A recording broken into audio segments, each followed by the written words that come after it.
கிறிஸ்துவுக்குள் அன்பானவர்களே, உங்கள் ஒவ்வொருவரையும் நம் கடவுளும் மீட்பருமான ஆண்டவர் இயேசுவின் நாமத்தினால் வாழ்த்துகிறேன், வரவேற்கிறேன். ஆமென். இன்றைய நாளுக்கான இறை வார்த்தை உணவு ரோமையர் 9:30. பிற இனத்தார் கடவுளுக்கு ஏற்புடையவர்கள் ஆவதற்காக முயற்சி செய்யாத போதிலும் அவருக்கு ஏற்புடையவர்கள் ஆக்கப்பட்டார்கள். அப்படி ஆக்கப்பட்டது அவர்கள் கொண்டிருந்த நம்பிக்கையாகும். என்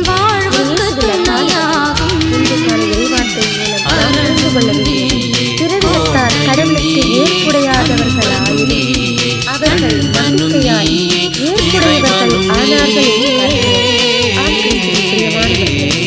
ஆபிரகாம் உரிமை பெயரான இடத்தை பெற்று சென்று நம்பிக்கையால் ஆற்றல் பெற்றது நம்பிக்கையால்